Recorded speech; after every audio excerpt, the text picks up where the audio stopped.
In the mid-1980s, a quiet residential street in West Pittston, Pennsylvania, became the site of a bizarre public spectacle.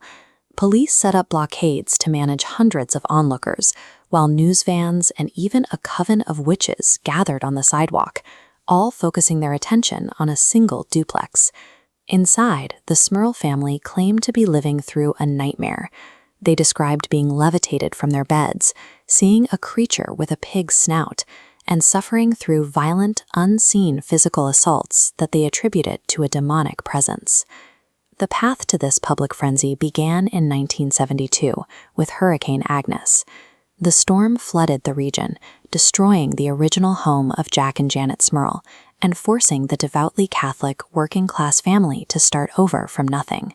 To rebuild their lives, Jack and Janet moved into a new duplex on Chase Street, sharing the property with Jack's parents to make the transition financially possible. Initially, the family reported issues that seemed typical for a fixer-upper. Pipes leaked despite being repaired, foul smells lingered in the hallways, and the sounds of knocking or thumping echoed from within the walls at night. To understand how these household quirks transformed into one of the most famous hauntings in American history, we have to examine the timeline through two entirely separate realities. The first reality is the subjective horror reported by the Smurls. By 1983, the minor disturbances had turned violent. Jack described being pinned to his bed by an invisible force, while shadow figures began to materialize in broad daylight. Desperate for help, the family contacted Ed and Lorraine Warren. The famous paranormal investigators arrived and immediately validated their experiences, providing an official label. The Warrens diagnosed the house as a demonic infestation. They explained that a powerful entity was feeding on the family's fear and confusion, using their emotional exhaustion as a fuel source to manifest physical attacks. Following this diagnosis, the reported phenomena reached a peak. Jack described an assault by an apparition with a young woman's body and a rotting face, while the children reported a terrifying beast with a pig snout lumbering through their bedrooms. The family sought out a formal exorcism, but faced heavy skepticism from the Catholic Church. Encouraged by the Warrens, the Smurls went public with their story, using the resulting media frenzy to pressure the Scranton Diocese into taking action.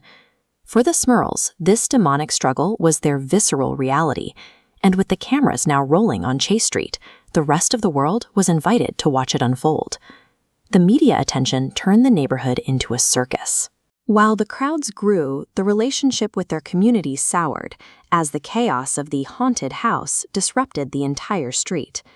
While the family claimed to want help, they and the Warrens took a defensive stance against outside scrutiny. When the scientific investigators from CSI COP requested entry to the duplex to conduct independent tests, they were explicitly denied access. Furthermore, although Ed Warren claimed to have captured definitive video and audio evidence of the haunting, he never made it public. Whenever pressed to produce the tapes, he stated they had been either lost by media outlets or withheld by the church. By setting aside the demonic narrative and looking at the environmental and medical facts of the case, a completely different, deeply human reality emerges. The mystery of the knocking in the walls has a clear environmental context. West Pittston sits atop a network of abandoned, water-filled coal mines. These mines are known to cause foundational settling and loud, structural booms in the homes built above them. Similarly, the foul odors reported in the home align with local municipal records of a chronically faulty sewer system. For years, residents in that specific neighborhood had complained of sewer gas venting back into the community. There is also a critical medical factor to consider. In 1983, the year the phenomena allegedly became violent, Jack underwent major brain surgery to remove fluid. This chart compares the timing of Jack's surgery with his reported supernatural encounters. In clinical studies, severe brain trauma and recovery are directly linked to intense sleep paralysis and terrifying hallucinations. When the Warrens arrived, they provided a terrifying religious framework for Jack's medical symptoms.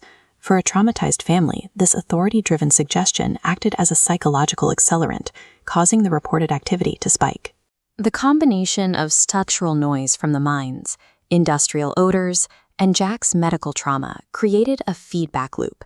Fueled by religious suggestion, the household descended into a state of mass hysteria. The timeline of the haunting concluded when the family secured a book deal and a television movie. This provided the Smurls with the financial resources they needed to leave the Chase Street house behind forever. After they moved, the subsequent residents of the duplex reported a perfectly normal living experience. They lived there for years without a single reported instance of paranormal activity. This lack of external evidence doesn't mean the Smurls were making it up. The terror and suffering they described were likely experienced as a visceral reality, even if the source was internal rather than external.